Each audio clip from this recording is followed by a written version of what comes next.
I returned from a business trip, and the moment I entered the house, my entire family stood waiting. My son said, your time is over, Dad's happier with her.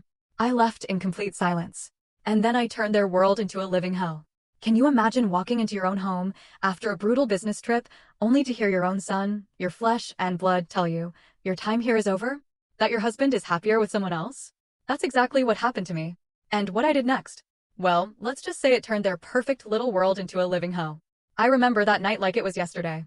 The wind off the Hudson River was a bitter knife, cutting through my coat and settling deep in my bones. I just landed at JFK after 3 soul-crushing days in Chicago, pulling off a deal my husband, Mark, had almost torpedoed with his arrogance. I was beyond exhausted. My eyes felt like sandpaper, my shoulders screamed from the weight of my laptop bag. All I craved was a hot shower, a big glass of Cabernet, and the familiar comfort of my home. I wanted to tell Mark I'd fixed his mess again, that the Sterling Fuentes real estate empire we'd built for 22 years was safe for another quarter. I pulled into the driveway of our beautiful Greenwich, Connecticut, home.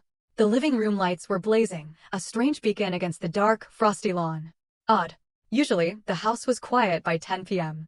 Mark would be in his study, and our son, Jake, would be in his room, gaming or out with friends. I opened the front door, dropping my keys into the bowl. The silence that greeted me wasn't peaceful. It was thick, charged, like the air just before a massive thunderstorm. "Hello," I called out, hanging my coat. "Mark? Jake? I'm home." Then, from the living room, I heard my mother's voice. My stomach clenched. My mother, Carol, lived 40 minutes away. What was she doing here on a Tuesday night? A sudden, sharp panic seized me. Had something happened to my sister Jessica? Was someone sick? My heart hammered against my ribs as I rushed toward the living room. But it wasn't a medical emergency. It was a tribunal. They were all there, perfectly arranged on the designer leather couch I'd picked out myself last Christmas. Mark sat in the center, impeccably dressed, but he couldn't meet my eyes. To his left, my mother, Carol, her posture rigid, hands clasped tightly. To his right, Jessica, my younger sister. And in the armchair next to them, my son, Jake. The air was suffocating. No one was crying. No one looked sad. They looked resolute. "What's going on?" I asked, my breath catching. "Is everyone okay? Mom?" I took a step forward, but Jake stood up. He didn't move to hug me. He planted himself like a security guard, blocking a door. He looked at me with eyes utterly devoid of the warmth I had nurtured for 2 decades. "Mom, sit down," Jake said. His voice was cold, deeper than I remembered, stripped of all affection. "You need to listen, and you need to not make a scene." "A scene? Jake, you're scaring me." "What is this?" "You need to accept a new reality," he continued, reciting words that sounded rehearsed, almost robotic. "You're not in charge of this family anymore. Aunt Jessica is. She makes Dad happier now." The world stopped spinning. I looked at Mark. "Mark, why aren't you saying anything?" Mark finally looked up. His handsome face, the face that had been the public image of our company for years, was twisted into a mask of pity mixed with utter annoyance. "It's over, Eleanor. The charade is over." "What charade?" I felt like I was drowning on dry land, suffocating. "Aunt Jessica," Jake said, gesturing to my sister. "She makes Dad happier now. Unlike you, she gets him." I looked at Jessica. My little sister. The one whose rent I'd paid for 6 years. The one I'd hired when no one else would give her a job. She sat there, legs crossed, wearing a silk blouse that looked suspiciously like one missing from my own closet. And then I saw it. Mark's hand, resting casually, possessively, on Jessica's knee. "We didn't want you to find out from a stranger," my mother, Carol, chimed in. Her voice wasn't apologetic. It was a lecture. "We wanted to do this as a family. Eleanor, you have to be realistic. You've been married to your job for years. Mark is a man with needs. He needs a wife who is present, not a business partner who sleeps with her laptop." "Mom," I whispered.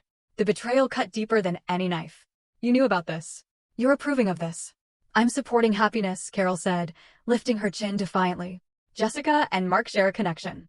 They love each other, Eleanor. It's not something they planned. It just happened. You can't punish them for falling in love." I looked at Jessica. She offered a small, triumphant smile. She tucked a strand of hair behind her ear and then, pointedly, looked down at her hand. On her finger, glinting under the recessed lighting, was a diamond ring. Not a new ring. My ring. It was the vintage Art Deco diamond Mark had given me for our 20th anniversary. The one that had mysteriously vanished from my jewelry box 6 months ago. I had torn the house apart looking for it. Cried for days. Mark had told me I was careless, that I'd probably lost it at the gym. "That's my ring," I said, my voice trembling with a rage so pure it felt hot in my throat. "It looks better on her," Mark said with a shrug. It was a waste on you. You never wear jewelry anyway. We want you to move out, Jake said, breaking the silence again. Dad's keeping the house. I'm staying here. It's better if you go. You create too much tension. My son, my boy, whose fevers I had nursed, whose college tuition I paid for by working 80-hour weeks, was kicking me out of the house I built. You're choosing this? I asked Jake, tears finally stinging my eyes. You're choosing the woman who was sleeping with your father behind my back? She's your aunt, Jake. She's not just my aunt anymore, Jake snapped. She's the only one who really listens to me. You just throw money at me and tell me to study. Dad and Jessica, they treat me like an adult. I looked at the four of them. My husband, my sister, my mother, my son, the four pillars of my life. And every single one of them was rotten. They weren't just breaking my heart. They were dismantling my entire existence with a cruelty that left me breathless. A wave of nausea hit me, but I swallowed it down. I would not give them the satisfaction of seeing me crumble. I would not scream. I would not beg. I straightened my spine. I looked at Mark, locking my eyes on his until he flinched and looked away. You think you've won? I said, my voice quiet but deadly calm. You think you can just rewrite history because you're bored and selfish? Don't make a scene, Eleanor, Jessica said, her voice cloyingly sweet. Let's be mature about this divorce. Divorce? I let out a short, dry laugh. Oh, you have no idea what's coming. Don't threaten us, Mark snapped, his arrogance returning. I've already spoken to the lawyers. You're out. The prenup, the company bylaws. I've got it all covered. Walk out that door, Eleanor. If you stay, I'll have security remove you from my property. Your property? I looked around the room. I chose every tile in this house. I paid for every brick, and now you're trespassing, Jake said. That was it. The final break. I looked at my son one last time, memorizing the face of the stranger he had become. All right, I said. I turned. I didn't take my coat. I didn't pick up my keys from the bowl. I had my spare set in my pocket. I walked to the door. Where are you going? Carol shouted, a sudden anxiety in her voice. Eleanor, we need to discuss the settlement. Mark has a generous offer if you sign tonight. I didn't answer. I opened the heavy oak door and stepped out into the frigid Connecticut night. The wind hit my face, drying the tears before they could even fall. I got into my car, the engine roaring to life in the silent driveway. As I backed out, I saw them through the picture window. They were already pouring champagne, celebrating my erasure. I drove into the darkness, my hands gripping the steering wheel so tightly my knuckles turned white. I didn't know where I was going, but I knew one thing for certain. The Eleanor they knew, the doormat, the provider, the fixer, had died in that living room. And the woman driving away was someone they should be very, very afraid of. If you're listening to this and you're as furious as I was in that moment, please hit the like button and leave a comment. Let me know what you're feeling right now, because believe me, what they did next makes this betrayal look like just the warm-up act. I drove for an hour, the lights of Manhattan blurring into red and gold streaks across my windshield. My mind was a chaotic storm of images, Jessica's smirk, the ring on her finger, Jake's cold stare. But beneath the shock, a primal instinct was kicking in. Survival. I needed gas. The low fuel light had been on since I left the airport, but I'd been too eager to get home to stop. Now, on a desolate stretch of I-95, I pulled into a 24-hour gas station. My hands were shaking as I stepped out into the biting cold. I swiped my credit card, the platinum card linked to our joint account, the one I used for everything from groceries to business dinners, at the pump. Processing, the screen flashed red. Declined. Please see cashier. I frowned. That was impossible. The credit limit on that card was $50,000, and I'd paid the bill in full 3 days ago. I tried again. Declined. A cold knot formed in my stomach, heavier than the betrayal I'd just witnessed. I dug through my wallet and pulled out my personal debit card, the one linked to my checking account where my salary was deposited. I went inside. The clerk, a bored teenager with headphones around his neck, didn't even look up as I put a bottle of water and a pack of gum on the counter. I swiped the debit card. It's not going through, he mumbled, chewing his gum. Try it again, I said, my voice tight. There's money in there. He sighed and ran it again. Declined, ma'am. Insufficient funds or card blocked. You got cash. I stood there, frozen under the harsh fluorescent lights. My banking app. I had to check my app. My clumsy fingers fumbled for my phone as I logged in. Access denied. User authentication failed. Please contact your branch. I tried the business account. Access denied. I tried the joint savings account. Access denied. Mark hadn't just kicked me out of my home. He had executed a financial kill switch. He had been planning this. You don't lock a co-owner out of business and personal accounts instantly unless you've laid the groundwork with the bank, falsely claiming fraud or changing administrative privileges days in advance. He wanted me destitute. He wanted me stranded in the middle of the night with no resources so that I would crawl back and sign whatever generous offer Carol had mentioned. I rummaged through my purse, past the useless plastic, to the small zipper pocket at the bottom. I found 3 crumpled $20 bills and a handful of change. 60-something dollars. That was my net worth at this moment. I paid for $20 of gas and the water with cash. I got back in my car, shivering, not just from the cold, but from the terrifying awareness of my vulnerability. I couldn't go to a hotel. I had no credit card for a deposit. I couldn't go to my mother's. I couldn't go to Jessica's. I drove until I found a roadside motel with a flickering neon sign that read vacancy. It was the kind of place where truckers sleep for a few hours. The kind of place where the sheets smell like stale smoke and regret. Pay in advance, the night manager said through bulletproof glass. $50 for the night. I handed him $50 of my remaining $60. He slid a key through the tray. Room 12. The room was freezing. The heater rattled and spit out air that smelled like burning dust. I sat on the edge of the sagging mattress, still in my expensive business suit, my coat pulled tightly around me. I looked at my phone. The screen was lit up with notifications. No apologies. No, please come back. 118 missed calls. Most were from a number I recognized, Mark's personal lawyer, a shark named Richard Valentine. And then the emails started to arrive. Subject: marital dissolution agreement. Subject: urgent, non-disclosure agreement required. Subject: notice of termination. Sterling Fuentes Realty. I opened the termination notice first. It was a PDF attached to an email from the head of HR. A woman I had hired. A woman I had mentored. Dear Miss Fuentes, effective immediately. Your position as Chief Operating Officer is terminated for cause. Allegations of corporate espionage and gross negligence. I laughed. A harsh, raw sound in the empty room. Espionage? Negligence? I was the one who stayed until 3 a.m. auditing the books. I was the one who knew every zoning law in New York City. Mark didn't even know how to convert a PDF without asking for my help. And then a text message came through. It was from Jake. My thumb hovered over the screen, some small, foolish part of me hoping he'd snapped out of it, that he was sorry. Mom, don't make this harder. Dad says he'll cut off my tuition and trust fund if you fight the divorce. He's promised me the VP position next year if I stick with him. You always told me to be ambitious. I'm just doing what you taught me. Please understand. I dropped the phone on the bed as if it were burning. That was the final erasure. Mark hadn't just taken my money and my job. He had bought my son's soul. He had used the wealth I helped build to bribe my own child against me. I curled up on the filthy bedspread, my knees pulled to my chest. The tears finally came, hot and fast. I cried for the little boy I used to read bedtime stories to. I cried for the sister I had protected on the playground. I cried for the husband I had believed in when he was nothing but a smile in a cheap suit. But as the night wore on, and the tears dried into a crusty salt on my cheeks, something else began to settle in my chest. It was cold and heavy, like a stone. They thought they had erased me. They thought by taking away the credit cards and the passwords, they had taken away my power. They forgot one thing. They forgot who built the castle they were sitting in. They forgot who designed the security systems, who drafted the contracts, and who knew where all the bodies were buried. Mark thought Sterling Fuentes Realty ran on his charm. He was about to learn that it ran on my brain. And while he might have stolen the keys to the front door, he had forgotten that the architect always leaves a back door. I stared at the water stain on the ceiling, waiting for the sun to rise. I wasn't Eleanor the wife anymore. I wasn't Eleanor the mother. I was Eleanor the architect. And I was about to bring the whole damn house down. Sleep was impossible in that motel room. The roar of the highway traffic was a constant hum, but it was the noise in my head that kept me awake, the sharp, jagged memories replaying on a loop.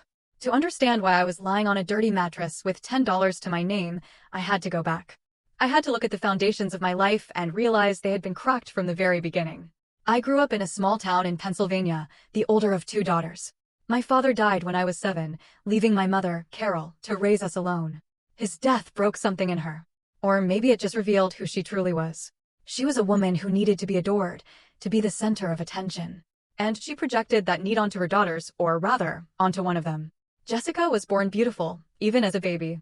She had golden curls and big blue eyes that made strangers stop on the street. I was plain. Brown hair, serious eyes, sturdy. I was the responsible one. Jessica was the princess.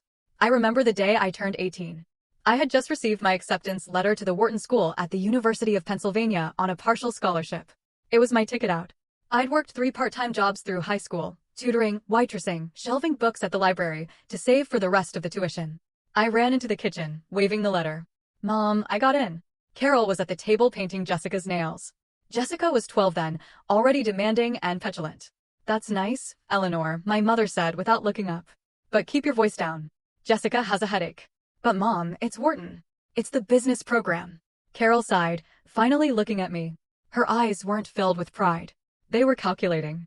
Eleanor, honey, we need to talk about that money you've saved, your college fund.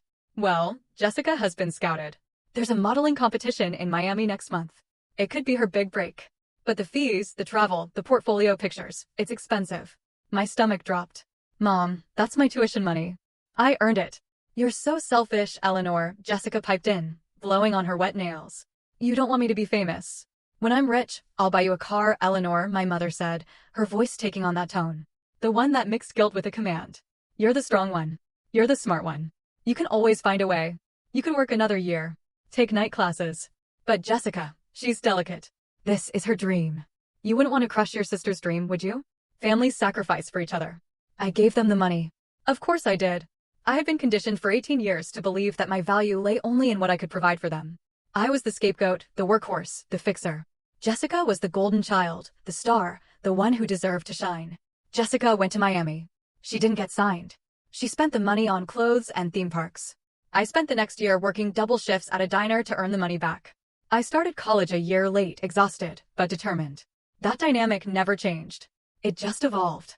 When I graduated at the top of my class, my mother didn't come to the ceremony because Jessica was having severe anxiety over a breakup with a 2-week boyfriend. I walked across the stage alone. When I got my first big promotion at a financial consulting firm, my mother said, "That's great, honey. Hey, can you lend Jessica $2,000? Her landlord is being a real jerk." I paid Jessica's rent. I paid for her car repairs. I paid for acting classes she never attended. I bought my mother a condo so she wouldn't have to worry about stairs. I thought I was buying their love. I thought if I just gave enough, worked hard enough, fixed enough problems, they would finally look at me the way they looked at Jessica. I thought one day my mother would look at my face and say, "I'm so proud of you, Eleanor. You're my joy." But I was never her joy. I was her utility bill. I was her safety net. And then I met Mark. He was charming, ambitious, and he seemed to see me. He told me I was brilliant. He told me I was beautiful. I didn't realize then that he had the same calculating look in his eyes as my mother. He didn't see a soulmate. He saw a host. He saw a woman trained to give everything and ask for nothing in return. He fit perfectly into the empty space in my heart that my mother and sister had hollowed out. I married him, thinking I was building a new family, a better one. In my motel room, the revelation hit me with the force of a physical blow. I hadn't escaped my family dynamic by marrying Mark. I had recreated it. Mark was the golden child, demanding adoration and resources. I was still the scapegoat, toiling in the shadows to keep the lights on. And Jessica. Jessica was just the inevitable conclusion. The two parasites in my life had finally found each other. You're the strong one, Eleanor. My mother's voice echoed in my memory. Well, she was right about one thing. I was strong. Strong enough to carry them for 40 years. And now, God help them, I was strong enough to drop them. I sat up on the bed, the metal springs creaking. I wasn't going to cry anymore. The sadness was gone, replaced by a cold, clinical clarity. They wanted the delicate Jessica. They wanted the dreamer Mark. Fine, they could have each other, but they couldn't have my money. They couldn't have my company. I reached for my laptop bag. It was time to stop being the self-sacrificing daughter. It was time to be the CEO who liquidates toxic assets. The morning sun filtered through the grimy motel room curtains, casting long, dusty shadows on the floor. I opened my laptop. Thankfully, I had a portable Wi-Fi hotspot in my bag, a habit from years of business travel. Mark couldn't cut off a device he didn't know existed. I didn't try the bank accounts yet. I knew those doors were sealed shut. Instead, I opened a file called SF Archive 1. To understand how I was going to destroy Mark, you have to understand how I built him. I met Mark 22 years ago at a real estate networking event in Midtown Manhattan. He was 29, wearing a suit that didn't quite fit, holding a glass of cheap wine, and holding court with a group of investors. He was electric. He had a smile that could sell ice to an Eskimo. A laugh that made you feel like the funniest person in the world. I was 25, a junior analyst at one of the big consulting firms. Standing in a corner, clutching my binder of market research, I watched him work the room. He was charismatic, yes, but I could hear what he was saying. He was slinging buzzwords, making promises about returns that were mathematically impossible. He cornered me by the buffet. "You look like you're analyzing the structural integrity of the shrimp skewers," he joked. "No," I smiled. "I'm analyzing your pitch to those investors. You're promising a 15% ROI on a property in a declining district. You're going to lose them their money." He blinked, surprised. Then he laughed. "Okay, you got me. I'm a big picture guy, not a numbers guy. I need someone who understands the boring stuff." "The boring stuff is what keeps you out of prison," I said dryly. He was smitten.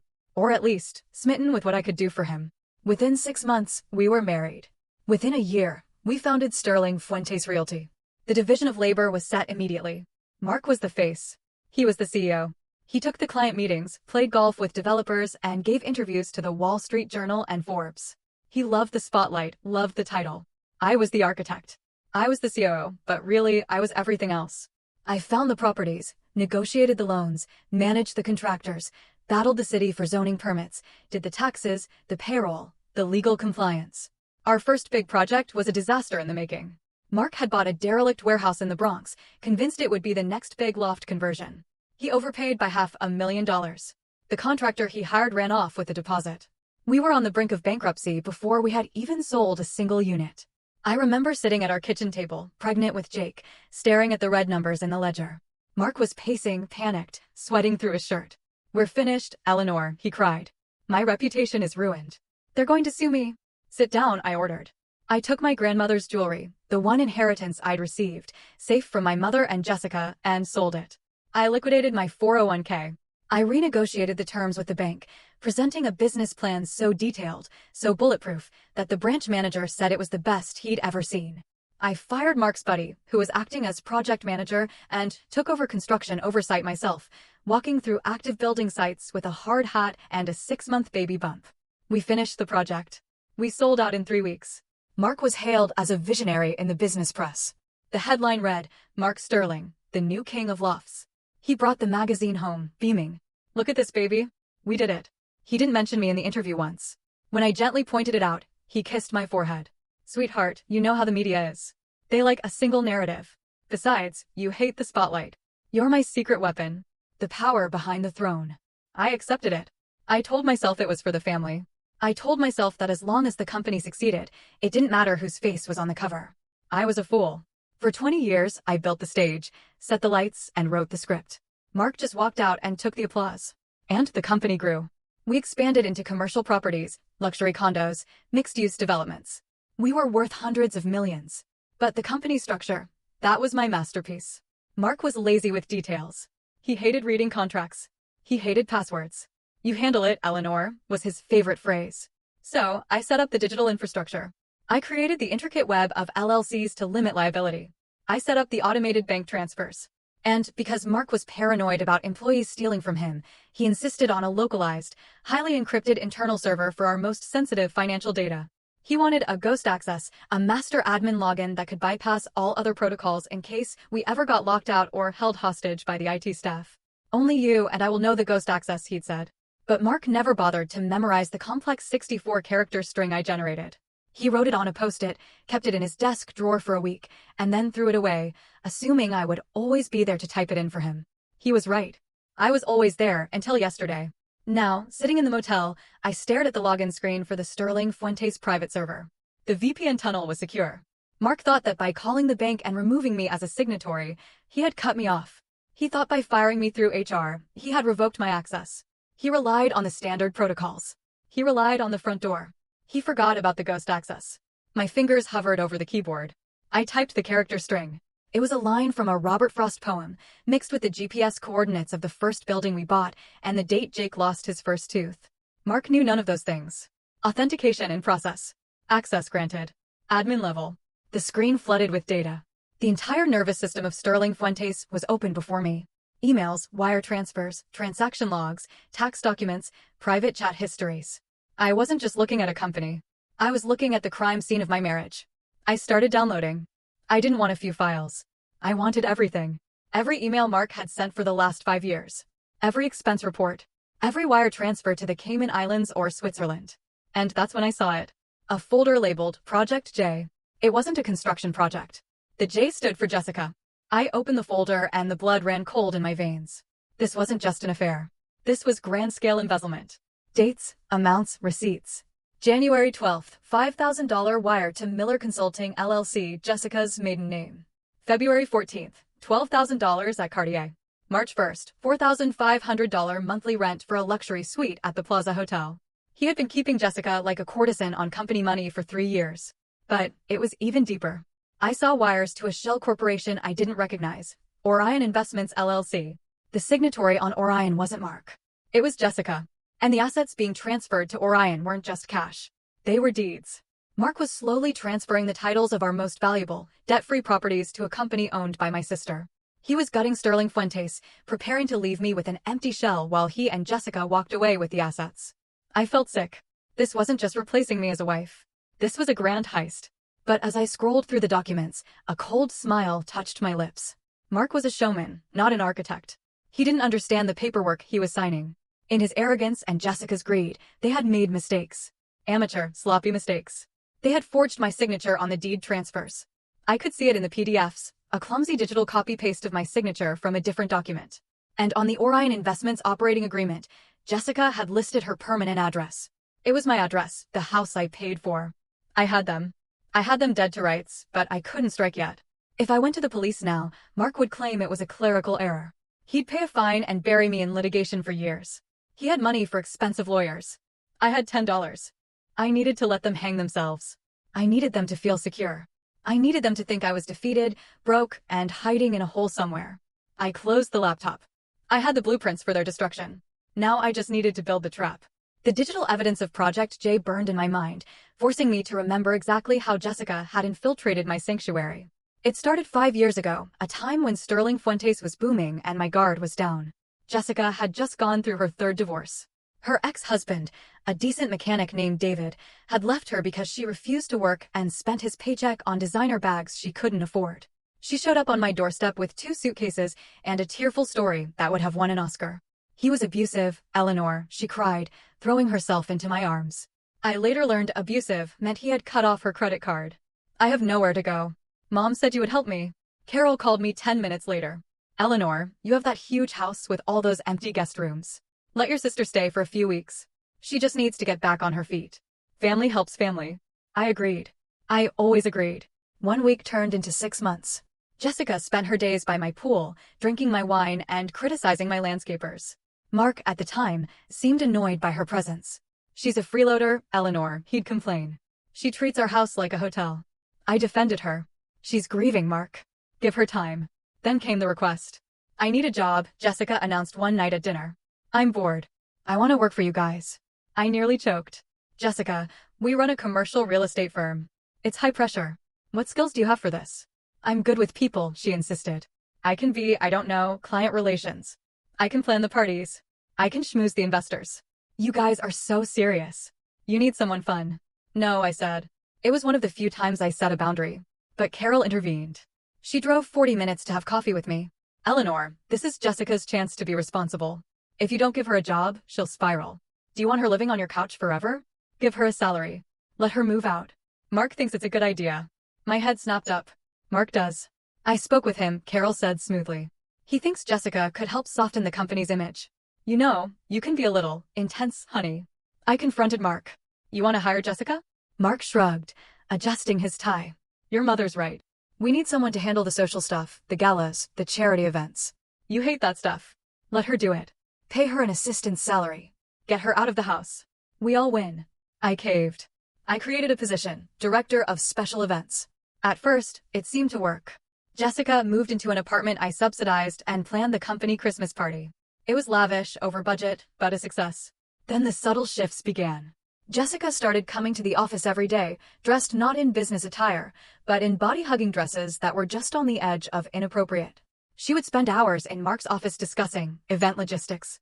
I'd walk by and hear them laughing. Whenever I entered the room, they would fall silent. What's so funny? I'd ask, feeling a prickle of unease. Oh, just a joke about a client, Jessica would say, smiling that saccharine smile.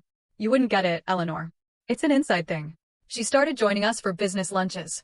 Then she started replacing me at them. Eleanor, you stay and finish the quarterly projections, Mark would say. Jessica and I will take the developers to the steakhouse. You know, you hate small talk. And I did hate small talk. I loved the work, so I let them go. I would stay in the office, eating a salad at my desk, crunching the numbers, making sure our profit margins were healthy, while my husband and sister were drinking dry martinis and laughing at my expense. I noticed changes in Mark. He started dressing younger. He bought a Porsche he didn't need. He started staying out late for networking. When I voiced my concern, Carol gaslit me into oblivion. You're being paranoid, Eleanor, she scolded. You should be glad Mark and Jessica get along. Most men hate their sisters-in-law. It's a blessing. Don't ruin it with your jealousy. It's unbecoming.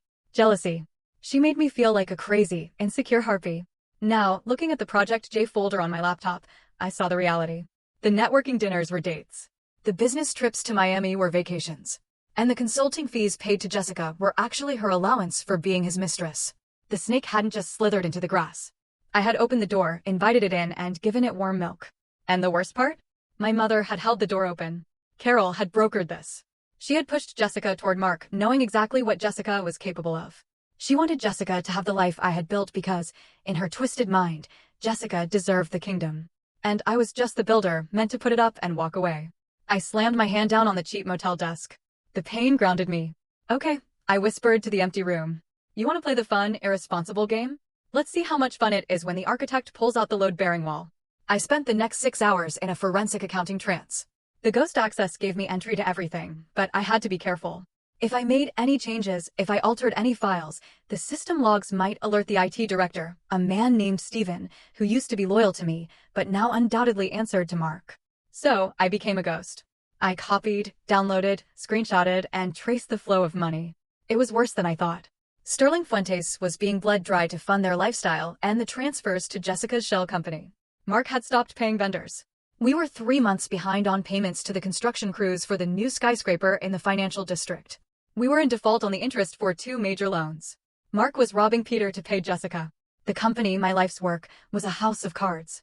If the creditors found out, we'd be insolvent in 30 days. But then I found something that made me sit bolt upright. It was an email chain between Mark and a private investigator at Valentine Investigations. The date was from 2 years ago. Subject: Surveillance Target E. Fuentes. Mark, I need dirt. Anything. Infidelity, substance abuse, mental instability. I need grounds to void the prenup. Valentine. Mr. Sterling. We've tailed her for 6 months. She goes to work. She goes to the grocery store. She goes to her mother's. She works late. There's no dirt. The woman's a saint. Mark, dig deeper or make something up. I can't afford to give her half. My breath hitched. 2 years. He had been planning to get rid of me for 2 years, but couldn't find a way to do it without losing money. And then a more recent email, dated 1 week ago. Mark, forget the dirt. We're going with the mental breakdown angle. Her family will testify. Her mother and sister are on board. We'll claim she's overworked, paranoid, unfit to lead. We'll force a no-confidence vote at the board. Once she's out, we trigger the buyout clause at the lowest valuation. Carol, I can testify she has been erratic lately. Very emotional. I'm worried about her, Mark. We have to do what's best for the company. I stared at the screen, tears of rage blurring my vision. My mother, my own mother, was conspiring to have me declared mentally unstable so her golden child could steal my husband and my money. It was Shakespearean. I'll show you erratic, I see that. I dug deeper. I needed leverage. The fraud evidence was good, but it would take time to prove in court. I needed something immediate, something that would terrify Mark. I found it in the tax filings. Last year, to secure a massive loan from a private equity firm, Mark had inflated the occupancy rates on our commercial properties. He had forged lease agreements. He had physically forged the signatures of tenants that didn't exist. This wasn't just civil fraud. This was bank fraud. This was a federal crime with prison time. And the loan documents were signed by Mark Sterling, CEO. My signature wasn't on them. I had been out of town for my aunt's funeral that week, a funeral Jessica skipped, and Mark had said he'd handle the paperwork. He had signed his own death warrant and didn't even know it. I copied the loan documents. I copied the fake leases. I created a dossier that was a nuclear bomb. I glanced at the clock. It was 2 p.m. I had been working nonstop for 12 hours. I was hungry, unwashed, and running on pure adrenaline. I needed a burner phone. I couldn't use my cell. They were probably tracking it or pulling the records. I went to a convenience store across the street, buying a cheap prepaid phone with cash. Back in the room, I sat on the bed and stared at the new phone. Who could I call? My friends? Most were couple friends, shared with Mark. They'd likely side with charming Mark. Or stay neutral. My family? Obviously not. My employees? Too risky. I needed someone powerful, someone who hated Mark, someone with the resources to wage a war. A man's name popped into my head, Arthur Vance. Arthur was a billionaire real estate magnate in New York. Old money ruthless, but principled. 3 years ago, Mark had outbid Arthur for a prime piece of land in the Hudson Yards development. Mark had won by bribing a city councilman, Franklin Miller, to rezone the land, a move I had vehemently opposed, but which Mark did behind my back. Arthur had suspected foul play. He had publicly called Mark a climber in a cheap suit. Mark had laughed it off, but Arthur had never forgotten. If I went to Arthur Vance with proof of Mark's fraud, specifically the fraud that screwed Arthur out of that deal, it was a long shot. Arthur might just laugh in my face. He might throw me out. But he was the only person in New York with enough power to shield me from Mark's legal team. I dialed the number for Vance Enterprises. I knew it by heart. I'd looked it up enough times when we were rivals. Vance Enterprises, chairman's office, a crisp voice answered. I need to speak with Mr. Vance. Immediately. Mr. Vance is in meetings. May I ask what this is regarding? Tell him it's Eleanor Fuentes. Tell him I know how Mark Sterling got the rezoning for the Hudson Yards plot. And tell him I have the emails. There was a pause. 1 moment, please. 30 seconds later, a deep, gravelly voice came on the line. Miss Fuentes, to what do I owe the pleasure? Did your husband send you over to gloat?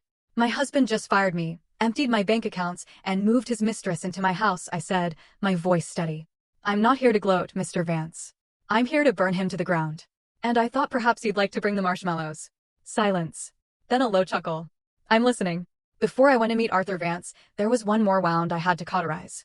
One file I had been avoiding in the Sterling Fuentes database. Jake's trust fund. Jake was my weak spot, my Achilles heel. I had shielded him from Mark's narcissism his entire life. When Mark forgot Jake's birthday, I bought the gift and signed Mark's name. When Mark missed Jake's soccer games, I told Jake that Dad was working hard for our future. I had raised him to believe his father was a hero, covering up the reality that his father was a negligent egomaniac. I realized now that had been my greatest mistake. I had protected Jake from the truth, and in doing so, I had allowed Mark to buy his loyalty with lies. I opened the trust fund documents. Mark had recently amended the terms. Originally, the fund was to be paid out at age 25, conditional on college graduation. The new terms, dated 2 weeks ago, immediate access to a $200,000 cash provision. Transfer of title for the 2023 Porsche 911. And the attached correspondence. Jake, Dad, Mom's going to flip if I drop out next semester. Mark, Mom's not going to be in charge much longer, Jakey. She treats you like a kid. I treat you like a man. You want the car? You want the cash? You just have to back me up when the time comes. You have to tell the lawyers. Mom's been acting strange, that she's unstable. Jake, well, she has been kind of stressed lately. Mark, exactly. She's losing it. We have to protect the company. If you stick with me, I'm making you VP of Acquisitions next year. No degree needed. You can learn on the job, just like I did. Jake, VP? Seriously? Okay, I'm in. What do I have to do? I read the words and my heart didn't just break. It atomized. Vice President of Acquisitions. Jake was failing intro to economics. He spent his weekends playing video games and sleeping until noon. He wasn't qualified to run a lemonade stand, let alone a department in a multi-million-dollar company. Mark was setting him up to fail, stroking his ego to use him as a pawn against me. And Jake, my sweet boy, had sold his mother out for a Porsche and a title he hadn't earned. I remembered the text he sent me last night. Dad says he'll cut off my tuition. He wasn't worried about tuition. He was worried about the easy money. I pulled up Jake's credit card statement, the one I paid. Liquor store, $400. Nightclub, $1,200. Online gambling site. Nightclub. Strip club. Bail bonds, $500. He was in a tailspin, and instead of parenting him, Mark was funding it to buy an ally. I picked up my burner phone. I hesitated. This was my son. But the boy who sat on that couch and told me to accept reality wasn't the boy I raised. He was his father's creation. If I continued to cushion his fall, I would lose him forever to Mark's world of corruption and shallowness. The only way to save him, to truly save him, was to let him crash. I typed a text message. I didn't send it yet. Just wrote it, staring at the cursor. Jake, I saw the emails. I saw the car. You chose the easy way. But the easy way is a trap. When your father is done using you, he will discard you, just like he did me. I love you enough to let you learn this the hard way. Good luck, Mr. Vice President. I saved the draft, wiped my eyes. I navigated to the payroll system. I removed Jake from the intern payroll he'd been on for 3 years despite never setting foot in the office. I couldn't touch the trust fund. Mark controlled that now. But I could touch the health insurance. Jake was on my policy, the policy I personally paid for. Jake Sterling. Reason. No longer a full-time student. It was petty. It was small. But it was the first time in 21 years I wasn't fixing something for him. My phone buzzed. It was the address for the meeting with Arthur Vance. 1 hour. The Union League Club, library room. Come alone. I closed the laptop.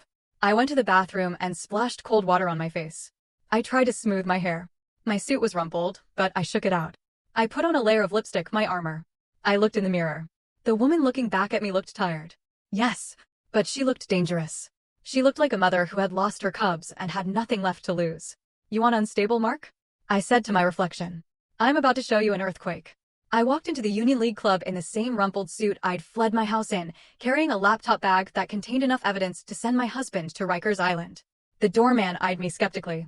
This place smelled of old money, cigars, and mahogany, a world Arthur Vance ruled. I found him in the library room, sitting in a leather wingback chair, reading the Financial Times. He was 65, with silver hair and eyes like polished flint. He didn't stand as I approached. "Miss Fuentes," he said, folding his paper. "You look terrible." "I feel terrible," I admitted, sinking into the chair opposite him. "But my brain is working perfectly." "You mentioned the Hudson Yards deal," Arthur said, getting straight to the point. "You said you had proof." I opened my laptop. I wasted no time on pleasantries. I pulled up the dossier I had compiled in the motel room. I turned the screen toward him. 3 years ago, Mark outbid you for the Hudson Yards plot. You suspected he bribed City Councilman Franklin Miller. You were right. Arthur leaned forward, his eyes narrowing. "Here is the wire transfer," I said, pointing at the screen. $50,000 to a shell company called Miller Management. And here are the emails between Mark and Miller discussing the expedited rezoning fee. Mark was sloppy. He used his personal email for the initial contact. Arthur scanned the documents. His expression didn't change, but the air around him seemed to grow colder. "Why are you showing me this now? You were the CEO. You profited from this deal." "I didn't know," I said, my voice firm. "Mark kept a second set of books. I found them last night after he threw me out of my house, froze my accounts, and moved his sister into my bed." Arthur looked up, a flicker of surprise crossing his face. "His sister. And my mother is cheering them on," I added, a bitter laugh escaping my lips. "It's a regular family reunion, and I'm the only one not invited." I took a breath. "Mr. Vance, I didn't come here to gossip. I came here to make a deal. Mark is trying to destroy me. He's forged my signature on fraudulent loans. He's embezzling from the company. He's going to leave Sterling Fuentes as a smoking crater." "And you want me to save you?" Arthur asked, raising an eyebrow. "No. I want you to help me bury him. And in return, I will give you the Hudson Yards property." Arthur paused. "Go on." "Mark is overleveraged. He's cash poor. He's about to default on the construction loans. If you step in now as a white knight investor, offering a bridge loan to save the project, he'll take it. He's desperate. And in the loan agreement, we include a collateral clause. If he defaults, which he will, because I know the real numbers, you take the assets. Specifically, the Hudson Yards deed." Arthur stared at me for a long moment.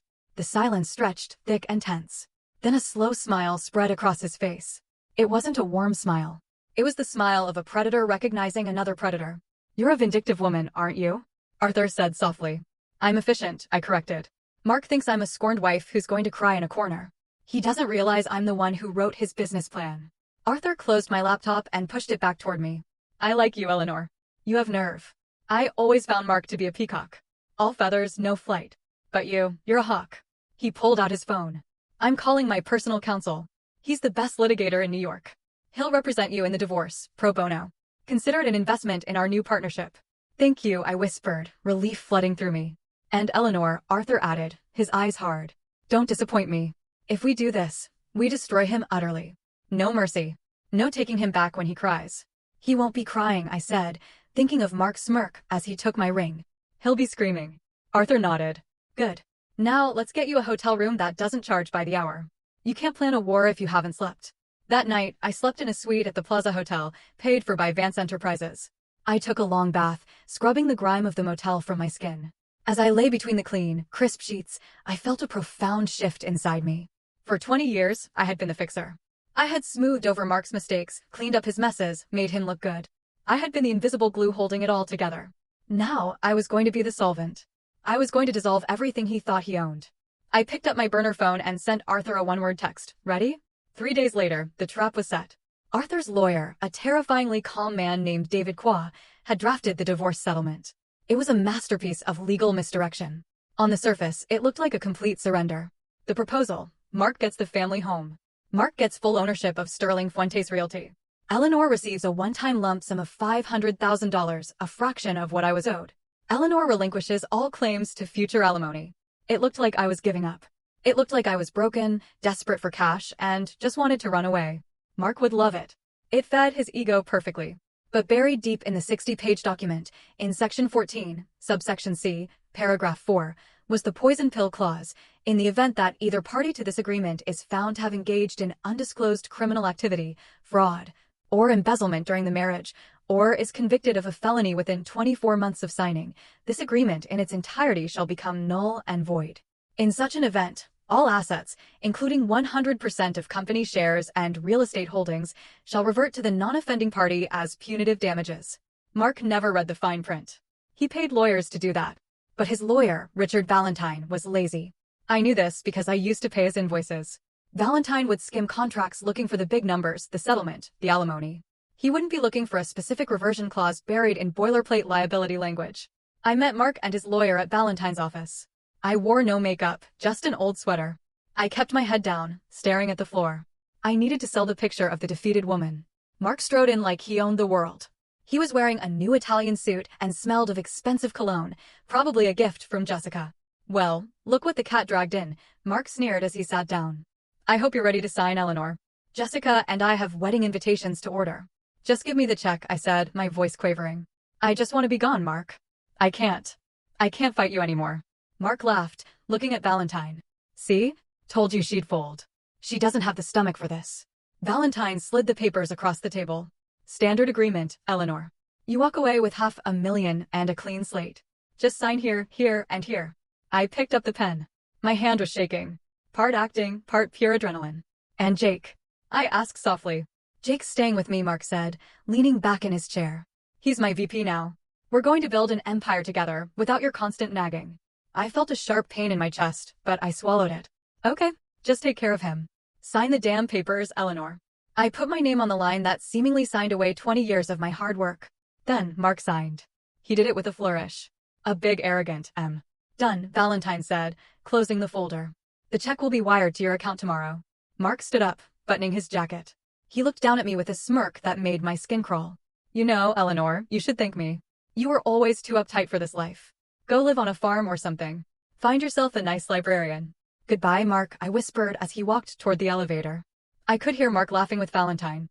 That was easier than I thought. She didn't even ask for the beach house. The elevator doors closed, cutting off his laughter. I leaned against the metal wall and let out a long breath. He had signed. The poison pill was active. Now all I had to do was prove the crime, and I already had the proof. I just needed the right stage to present it. And what better stage than a wedding? Mark and Jessica had announced the date. It was in 3 weeks. A whirlwind romance, they called it. They wanted to be legitimized before the spring gala season. 3 weeks. That was my deadline. I left the building and got into Arthur's waiting town car. He signed. Arthur asked from the back seat. He signed, I said, a genuine smile finally breaking through. He thinks he bought my silence for $500,000. He just signed away his entire life. Arthur poured me a glass of sparkling water. To the architect, I said. To the demolition, he replied. The next 3 weeks were an exercise in masochism. I had to remain invisible while Mark and Jessica flaunted their victory all over New York. I rented a small, discreet apartment on the Upper West Side using my maiden name. I spent my days with Arthur's forensic accountants, building the case. We were turning the raw data I'd stolen into a legal sledgehammer. Every night, I tortured myself by checking social media. Jessica's Instagram was a vomit of luxury. A picture of a new Mercedes convertible. My future hubby is spoiling me. #blessed #new beginnings. A picture of my dining room redecorated with tacky gold wallpaper. Out with the old, in with the glam. Finally making this house a home. That one hurt. Seeing her erase my touch from the home I built. But the most painful posts came from my mother. Carol posted a picture of the three of them, Mark, Jessica, and her, toasting with champagne flutes at a tasting menu dinner. Caption, finally, a family that knows how to enjoy life. So proud of my beautiful daughter, Jessica, and my wonderful son-in-law, Mark. True love always wins. True love. She had sold out her eldest daughter for a seat at a fancy table. And Jake. Jake was silent on social media, but I saw the credit card alerts from the secondary accounts I still monitored. The ones Mark hadn't found yet. Liquor Depot, $400. Marquee Nightclub, $1,200. Bail bonds, $500. My son was in freefall. Mark wasn't parenting him. He was enabling him. I wanted to rush in and save him, but Arthur stopped me. You can't save someone who doesn't want to be saved, Eleanor, Arthur told me gently. He chose his side. Let him see what that side is really like when the lights go out. I knew he was right, but it felt like cutting off a limb. Meanwhile, the company was rotting from the inside. My moles, Sarah in accounting and James in project management, gave me daily updates. Mark hasn't been in the office past 2 p.m. in weeks, Sarah texted. He's letting Jessica plan a company rebrand. She wants to change the logo to pink and gold. Pink and gold, Eleanor, for a commercial real estate firm. Contractors are threatening to walk off the Hudson Yard site, James reported. Mark said the check is in the mail. It isn't. He used the construction money to pay for the wedding venue. Let it burn, I told them. Just document everything. Save every email where he tells you to delay payments. The wedding was to be at the Plaza Hotel in the Grand Ballroom. It was the most expensive venue in the city. Jessica had invited 300 people, investors, politicians, local celebrities. They wanted to cement their status as New York's new power couple. They wanted an audience. Good, I thought, looking at the invitation Sarah had smuggled to me. You want a show? I'll give you a show. 2 days before the wedding, I received one final piece of leverage. It came from an unexpected source. My phone rang. Unknown number. Hello, Eleanor. It's David. David. Jessica's ex-husband, the mechanic she had bled dry. David, I said, shocked. How are you? I'm okay. Look, I heard about what happened. What they did to you. It's disgusting. It is, I agreed. I have something, David said, his voice low. When Jessica left me, she left a box of papers in the garage. I was going to burn them, but I went through them last night. Eleanor, did you know she had credit cards in your name from 3 years ago?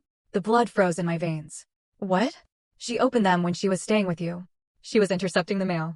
She maxed them out, then hid the statements, but I found the letters from the collection agencies. And I found a letter from Mark. From Mark. Yeah, he paid off one of the cards. The letter says, I've covered this one, Jay, but you have to be more careful. If Eleanor sees this on her credit report, we're both dead. Stick to the plan. 2 more years and we take it all. 2 more years. The timeline fit perfectly. Mark had been conspiring with my sister to steal my identity and my money while I was feeding her and giving her a job. David, I said, my voice shaking. Can you get me that box? I'm on my way, he said. When David handed me that box, I felt the final lock click into place. This wasn't just fraud. It was a predatory, calculated, evil conspiracy. I looked at the handwritten letter from Mark. 2 more years and we take it all. I locked the letter in my safe. Thank you, David, I said. Give him hell, Eleanor, he said with a grim smile. Oh, I plan to, I replied. I plan to give them the whole damn inferno. The day before the wedding, I did something dangerous. I went to see Jake. I knew I shouldn't. Arthur advised against it, but I was a mother first and a vengeful ex-wife second. I needed to give him one last chance to get off the sinking ship. I waited outside his new penthouse apartment, the one Mark had bought with company funds. At 11 a.m., Jake stumbled out, looking hungover.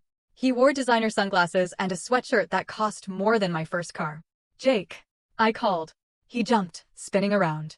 When he saw me, his face hardened. Mom, what are you doing here? Are you stalking me now? I'm not stalking you. I'm trying to save you. I don't need saving, he spat, walking toward his Porsche. I'm doing great. Dad just put me in charge of the Southern portfolio. Jake, listen to me, I said, stepping in his path. Your father is lying to you. The company is bankrupt. He's stealing money to pay for this lifestyle. He's using you as a shield. When the feds come, and they are coming, your name is on the documents.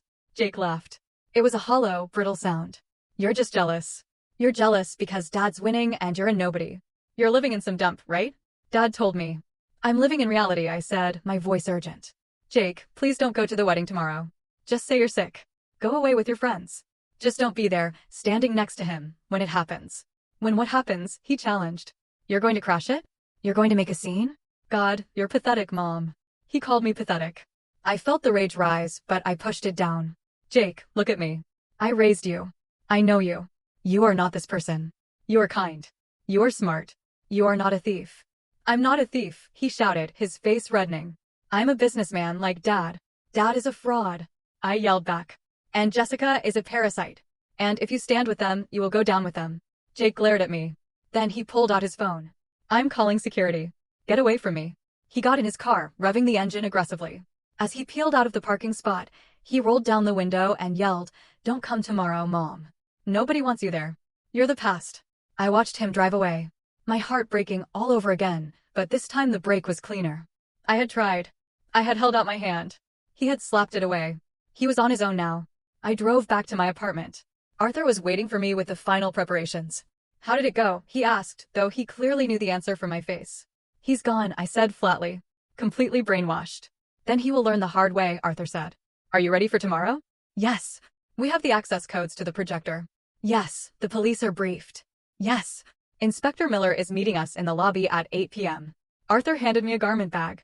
Then you'll need this. I unzipped the bag. Inside was a suit. Not a frantic, desperate ex-wife's dress. It was a sleek, tailored black tuxedo. Yves Saint Laurent. Powerful, elegant, severe. Put on your armor, Eleanor, Arthur said. You are not the victim. You are the executioner. I touched the fabric. It was cool and smooth. Thank you, Arthur. Get some rest, he said. Tomorrow will be a long night. I didn't rest. I sat by the window watching the city lights. I thought of Mark and Jessica, probably rehearsing their vows right now. Probably laughing about how they had gotten away with it all. 2 more years and we take it all. They wouldn't have 2 years. They wouldn't even have 2 days. Tomorrow, Mr. and Mrs. Sterling were going to have a very different kind of reception. The morning of the wedding dawned gray and overcast. A perfect day in New York for a funeral. I spent the morning reviewing the presentation. We had it timed to the second. It would start just after the love story video montage Jessica had commissioned for $20,000. At 6 p.m., the guests began to arrive at the plaza. I watched the live feed from a camera Arthur had installed in the ballroom. He had a stake in the hotel. Getting access was trivial. It was nauseating. The room was draped in crystal and pink roses, thousands of them. There was an ice sculpture of Mark and Jessica intertwined. I saw my mother, Carol, greeting guests. She wore a champagne-colored dress that was too young for her, beaming as if she'd won the lottery. Yes, isn't it wonderful? I heard her say to a confused-looking cousin. They're soulmates. Eleanor? Oh, poor Eleanor just couldn't handle Mark's success. She's taking some time away. I saw Mark. He looked nervous, but triumphant. He was shaking hands, slapping backs, playing the part of the benevolent king. And Jessica, she entered in a custom Vera Wang gown draped in diamonds. Diamonds my company paid for. She looked stunning. I had to admit it. Stunning and rotten. The ceremony began. I listened to them exchange vows. I promise to be your partner in all things, Mark said, looking deeply into Jessica's eyes. I promise to support your dreams and spend my life making you happy, Jessica cooed. I was sitting in the hotel suite upstairs, sipping a black coffee. Lies, I whispered. Every word is a lie. Are we ready? Arthur asked, checking his watch. The signal is live, the tech confirmed. The second you give the word, we hijack the feed. Not yet, I said. Wait for the toasts. Wait until everyone is seated and watching the screens. The reception began. The champagne flowed. Mark stood to give a speech. I want to thank everyone for being here, he boomed, holding Jessica's hand. This has been a long journey, a journey to find true happiness. Sometimes you have to make hard choices to find your real destiny. The crowd applauded politely, though I saw a few uncomfortable glances. Everyone knew the scandal. They just didn't care as long as the open bar was top shelf. And to my new wife, Jessica, Mark continued. You are my muse, my rock, my everything. My phone buzzed. It was the signal. Now, I said. Down in the ballroom, the lights dimmed for the video montage. Sentimental music began to play. Pictures of Mark and Jessica on yachts, in Paris, on the beach, flashed across the huge screens behind the head table. The crowd awed. I stood up and smoothed the jacket of my tuxedo. I walked out of the suite and toward the elevator. Showtime, Arthur said, walking beside me. Inside the elevator, I watched the numbers descend. 10, 9, 8. My heart wasn't racing anymore. It was beating slow and heavy, like a war drum.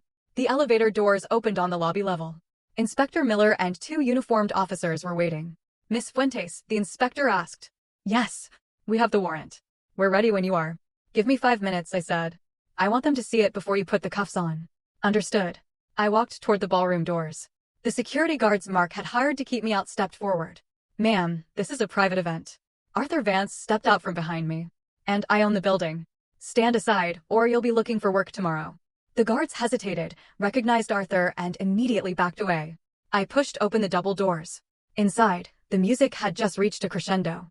The video on the screen showed Mark and Jessica kissing in front of the Eiffel Tower. And then the screen flickered. The music cut out with a screech of feedback. The room fell silent. On the massive screens, the romantic picture dissolved. In its place appeared a stark spreadsheet. Red numbers. Then a document. A credit card statement. Name, Jessica Miller. Address, 124, Oak Street, Greenwich, Connecticut, my house. Diamond ring, Cartier, $25,000 paid by Sterling Fuentes' corporate account. A murmur went through the crowd. What is that? Jessica hissed, half rising.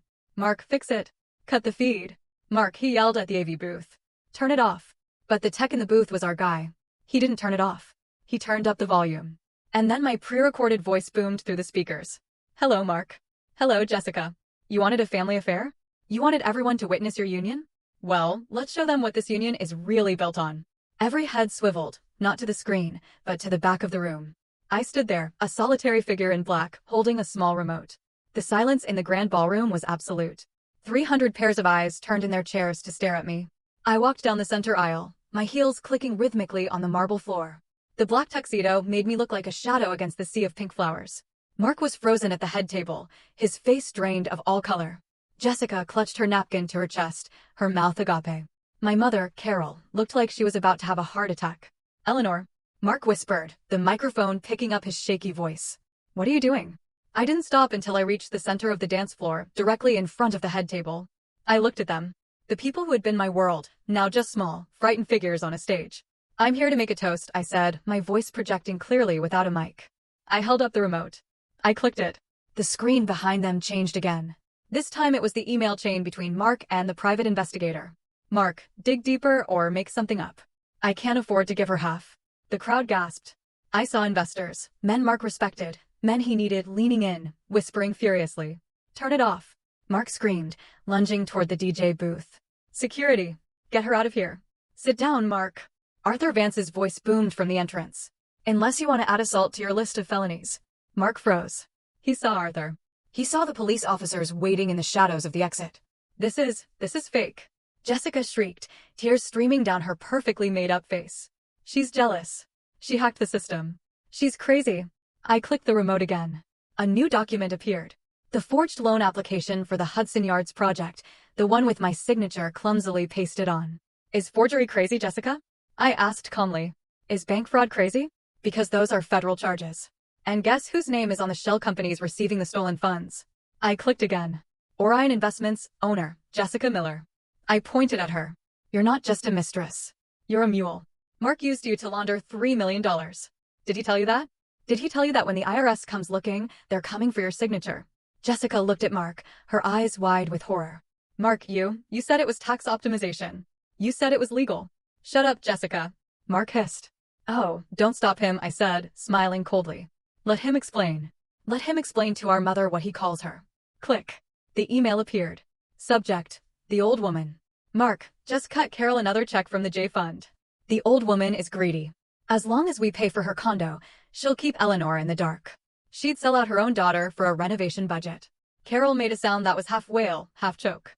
She stood up, her hands shaking so badly she knocked over her champagne glass. Mark, she gasped. You called me that? After everything I did for you? I took your side. I betrayed my own daughter for you. And what did it get you, Mom? I said, looking at her with pity. A seat at a wedding that's about to become a crime scene. Mark looked around the room, his eyes wild. He saw his empire crumbling in real time. He saw investors getting up to leave. He saw waiters stopping to stare. He saw the end. You signed the agreement, he yelled at me, desperate. You signed it. You gave up everything. You can't touch the company. Section 14, I said simply. The poison pill. You committed a felony. The agreement is void, and everything, the house, the company, the assets, reverts to me. Mark's knees gave out. He collapsed into his chair. And Jake, I said, turning my gaze to my son, who sat at the end of the table, pale as a ghost. Jake looked at me, terrified. He looked at the screen where his own text messages were now displayed. VP? Seriously? Okay, I'm in. You wanted to be a businessman, Jake? I said softly. Well, here's your first lesson. Bet your partners. I clicked the remote one last time. A video played. It was surveillance footage from the company parking garage. It showed Mark arguing with Jessica 2 days earlier. Mark on the video. Once we get the Vance money, we ditch the kid. Jake's a liability. We'll leave him with the tax debt and move to Monaco. He's too stupid to figure it out. The room was deathly quiet. Jake stood up slowly. He stared at his father. The hero worship in his eyes was gone, replaced by a devastating understanding. Dad, Jake whispered. You were going to abandon me? Mark stammered. Jakey, that wasn't. I was just stressed. It's out of context. You called me stupid, Jake said, his voice breaking. You said I was a liability. Jake, sit down. Mark ordered, trying to regain control. Don't listen to her. Jake didn't sit down. He picked up his champagne glass and threw it in Mark's face. I hate you. Jake screamed. I hate you. Chaos erupted.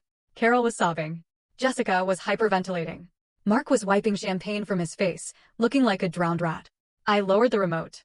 The presentation was over. I nodded to Inspector Miller. The police entered the room. The guests parted like the Red Sea. Mark Sterling, the inspector announced. You are under arrest for bank fraud, embezzlement, and forgery. Jessica Miller, you are under arrest for conspiracy and money laundering. No, Jessica shrieked as an officer grabbed her wrists. I didn't know. I'm just his fiancée. He made me do it. Tell it to the judge, the officer said, clicking the cuffs shut. Mark didn't scream. He just stared at me. As they cuffed him, he locked eyes with me. You ruined everything, he spat. You bitter, vengeful bitch. I walked up to him. I stood so close I could smell his fear. I didn't ruin anything, Mark, I said, my voice as calm as a frozen lake. I just turned on the lights. And you? You're just a cockroach that got caught. They dragged them away. The wedding guests stood in stunned silence. The only sound was Carol's weeping. I looked at the head table one last time. The cake was untouched. The flowers were perfect. The illusion was shattered. I turned to Arthur Vance.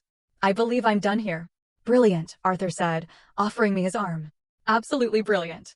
As we walked out, I didn't look back at my crying mother or my devastated son. Not yet. They had made their beds. Tonight, they had to lie in them. The days after the wedding were a media circus. The New York Post ran the story on the front page, Bridal Doom. Real estate mogul arrested at altar. I gave no interviews. I let the evidence speak for itself. I moved back into my house 3 days later. The police had cleared it as a crime scene. It was strange walking back into the rooms I had designed. Jessica's things were everywhere. Tacky clothes, cheap magazines, half-empty wine bottles. I hired a cleaning crew. Throw it all out, I told them. Anything that isn't mine. Burn the sheets. Replace the mattresses. I wanted to scrub her DNA from my life. Mark was denied bail. The judge deemed him a flight risk because of the Monaco plan on video. He was at Rikers Island, trading his Italian suits for an orange jumpsuit. Jessica made bail, paid for by my mother who had liquidated her retirement savings to get her baby out. But Jessica wasn't free. She was facing 5 to 10 years. Her face was all over the internet as the jail-bound gold digger. I walked into the offices of Sterling Fuentes, now solely mine. The employees greeted me with a mixture of fear and relief. We're rebranding, I announced at the first all-hands meeting. Sterling Fuentes is dead. Welcome to Phoenix Realty. They applauded. They knew who signed the paychecks. A week later, my mother came to see me. She looked 10 years older. Her hair was unkempt, her eyes red. She stood on my porch, shivering. Eleanor, she said, her voice trembling. Carol, I said, blocking the doorway. I couldn't call her mom. Can I come in? It's so cold. You can say what you have to say from there. She flinched. Eleanor, please be reasonable. Jessica is terrified. She's just a girl. She didn't know what she was doing. Mark manipulated her. Jessica is 40 years old, I said coldly. She knew she was sleeping with my husband. She knew she was spending my money. She signed the papers. She's your sister. Carol wailed. You can't let her go to prison. You have to drop the charges. Tell the DA it was a misunderstanding. It wasn't a misunderstanding. It was a felony. If you do this, Carol seethed, her grief turning to familiar venom. You are no daughter of mine. You are destroying this family. I laughed. It was a light, free sound. Carol, you destroyed this family 20 years ago when you decided Jessica was the princess and I was the servant. You haven't come here to apologize. You've come here to ask me to fix it again. You want me to be the scapegoat one last time so Jessica can walk free. She isn't delicate. She's a criminal. And you're an accomplice. Carol went white. I'm not pressing charges against you, Carol, I said. Not because I love you, but because I don't want the shame of seeing my mother in a mugshot. But you're dead to me. Don't call me. Don't come here. If you need money, ask Jessica. Oh wait. She's broke.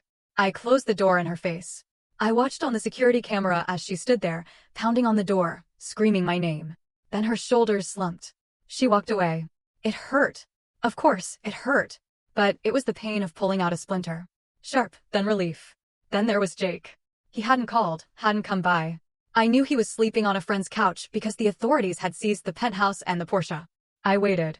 I knew he had to come to me on his own terms. 2 weeks later, he showed up at my office. He looked terrible. He'd lost weight. He was wearing old jeans and a t-shirt. No designer sunglasses, no attitude. Mom, he asked from the doorway. I looked up from my desk. Hello, Jake. He came in and sat in the chair opposite me. He stared at his hands. I'm sorry, he whispered. I was stupid. He made me feel important. He told me I was better than college. He told me you were holding me back. And you believed him because it was easier than working, I said, gentle but firm. Yeah, he admitted, tears dripping onto his jeans. I saw the video. He called me a liability. He was going to abandon me. He looked up, his eyes pleading. I have nothing, Mom. They took the car. I have no money. I need help. I looked at my son. I wanted to hug him. I wanted to write him a check and fix everything. But I was the architect now. And you don't build a strong structure on a cracked foundation. I love you, Jake, I said. But I am not giving you any money. He looked up, terrified. But where will I live? I don't know. That's for you to figure out. Mom, please. Here's the deal, I said, sliding a piece of paper across the desk. This is a student loan application, and this is a job application for the mailroom at Phoenix Realty. Minimum wage. You start at the bottom. You finish your degree at night. The mailroom? He asked, shocked. Take it or leave it. If you want to be a man, Jake, you earn it. He looked at the papers. He looked at me. He saw the resolve in my eyes. Slowly, he reached out and picked up the pen. Okay, he said, his voice shaking. I'll take the job. Good, I said. Report to Sarah in HR. She'll get you an ID badge. Don't be late. He stood up. He looked at me. He really looked at me for the first time in years.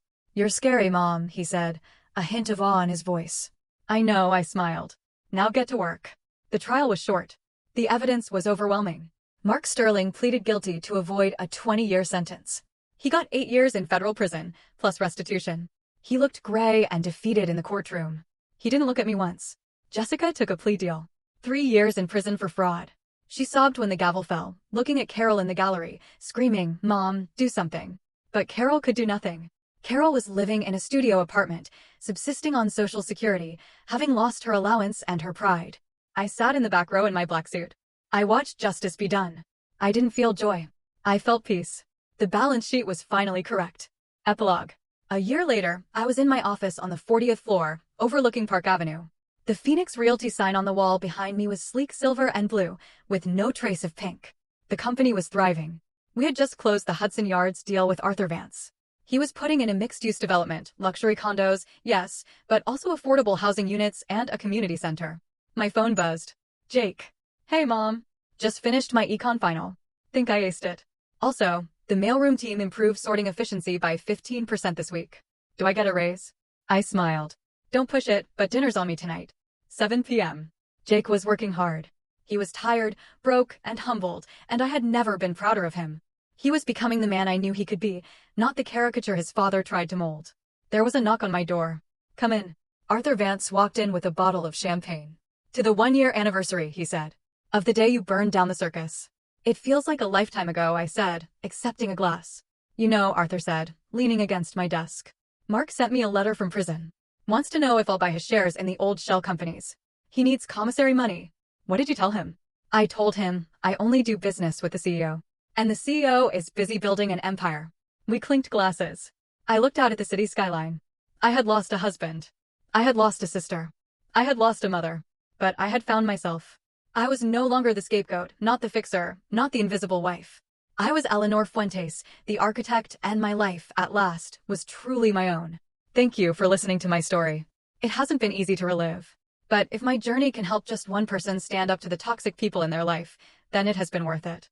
Family isn't always blood.